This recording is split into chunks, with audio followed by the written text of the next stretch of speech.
Joe Root further establishes his greatness and Harry Brook continues his Pakistan run-scoring adventures. This test is truly in the balance.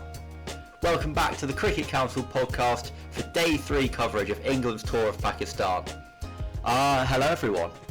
I hope you're revelling in glory just as much as I am today after Joe Root's magnificent run scoring and, well, you know, Harry Brook's magnificent run scoring as well. It's just going to be me today.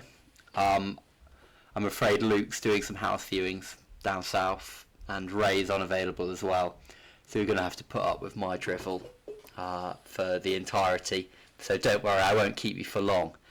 So we'll start with the summary. Joe Root surpassed Alaister Cook's record as leading England run scorer as the tourist asserted authority on Day 3 in Multan. England finished 492 for 3 at Stumps, just 64 behind Pakistan after starting the day on 96 for 1. This was Root's day. 176 not out compiled in the innings and 12,578 runs compiled in a 12-year-long career. He went past Cook's record with a glorious on-drive down the ground this morning. And he was joined by fellow Yorkshireman Harry Brook in the 5th over after lunch. Together they combined for a classy 4th wicket stand of 243, with Brooke compiling an impressive 141 not out of his own. Both innings were immaculate in their own right. Brooks an exhibition of controlled grunt, Root's typically patient, measured and technically excellent.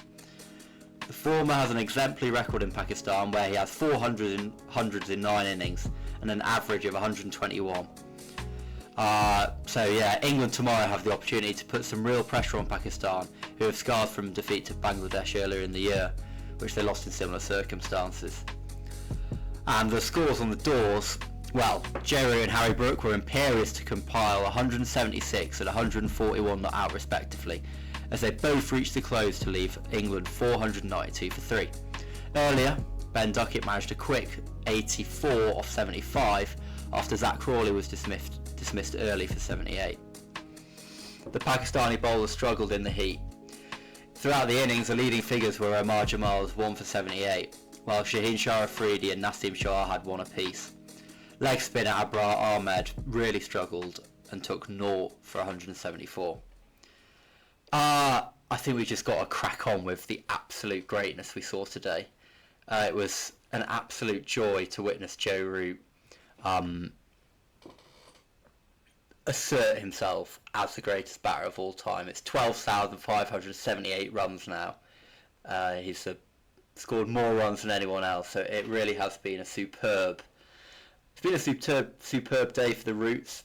His brother Billy's got married as well, and he was just the classic player that we all know and love.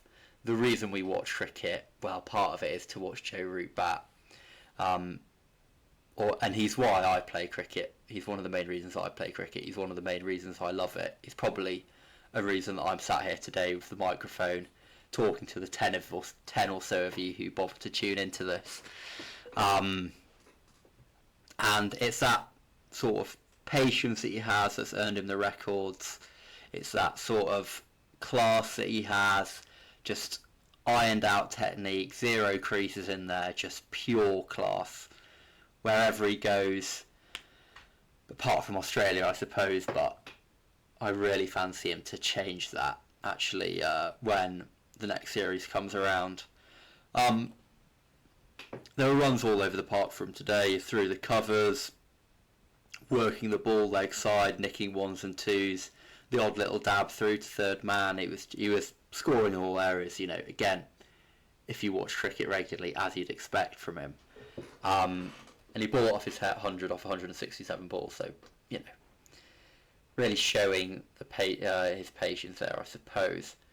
He was lucky towards the end of the day. He was very lucky to survive on 168. He was given not out on the field by Kumar Dharmashala, the umpire, and it was showing on ball tracking when Pakistan reviewed to be just clipping. Well, it wasn't just clipping. There was nearly half the ball hitting the stumps. I thought Pakistan were unlucky not to get him, but I mean, wow, he is an absolute marvel. My best memory probably being, I mean, that'll probably be up there was a pleasure to watch today, but I was in New Zealand and he scored 150, the last 10 runs coming in light drizzle at Wellington in New Zealand at the Basin Reserve ground, and he was as classy as he was today, but conditions perhaps slightly more difficult. But we can't forget about Brooke as well. So Harry Brook, he had a rapid start. It really was a day for Yorkshire, wasn't it? He had a rapid start, plenty of free flowing boundaries through the covers, few little clips through mid wicket, and I think he was just before his 50. Sheena Afridi tried a few bounces, but he just wasn't getting the pace up. It was a sapping day, and Brooke just slapped a couple sort of baseball style over his head, and he reached 50 off 49, slowed down a little bit towards his 100, and was very lucky on a, I think it was, I haven't actually looked, but it's somewhere in the 70s. He defended, pretty well to Naseem Shah, and it just bounced off his chest, trickled towards the stumps, hit the stumps, but so slowly that he didn't just have the bails dislodged. So he was quite a lucky man, I suppose. But yeah, it was unbelievable. I can't get over the quality from both batters that we were treated to today. I implore you to find some highlights if you haven't seen them already. And for Harry Brook, he's an absolute whiz. He's unbelievable in Pakistan, isn't he? It's 400s he's had now. They've come in 4 consecutive tests. He's only played 4 test matches in Pakistan. He already has 400s. This one came up in 118 balls, and it all means that he now averages 121 in Pakistan. And he's formidable at converting. He's only reached 50 and not made 100 once when batting in Pakistan. And he gave his test average a real boost today. It's gone up to 58.58, and he's now got 1,699 test runs in his 19 tests. So there was never any pressure on Brooke in the summer, but he was looking a little bit out of sorts, and his form in the ODIs took him out of that I suppose slightly shaky form, and now he's back to his very, very best. And I'm forgetting Ben Duckett. Absolutely rapid stuff. Did his job at the top of the order. It was a classic Duckett innings. High tempo, all areas, all action, and typically out for, it was 84, wasn't it? Out for a quick 84 off 75, not cashing in and getting his big 100. But he did his job. He'll be thinking about how he maybe missed out on a few more. But in general, it's just been a superb day for England. It's completely changed the game on its head. The Pakistani commentators today seemed quite rattled, if I say so myself, by the state of play. I think they've got those scars from the Bangladesh Test match where they put on 450 declared, and then Bangladesh managed to take a 100-run lead in, and then bowled them out cheaply and won the game quite comfortably in the end. And I think they're just worried about a similar result. So the situation isn't great for Pakistan at this moment. It's very, very good for England.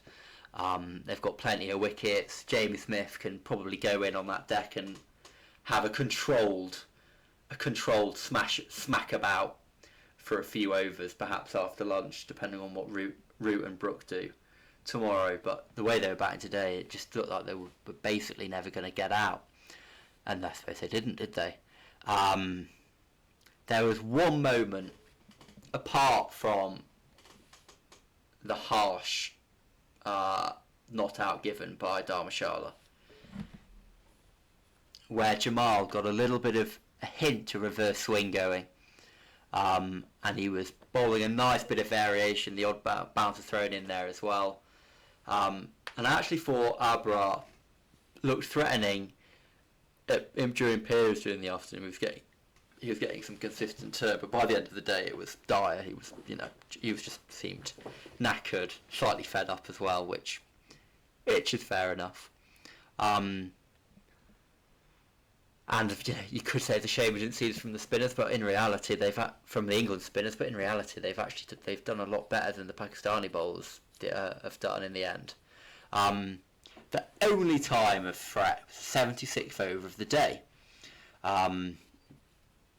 Jamal bowling, and he was shaken up by a bouncer, and miscued it, which landed sort of into the mid-wicket region, but it landed safe. And then next ball, Brooke defended, and that was the one which trickled onto his stumps.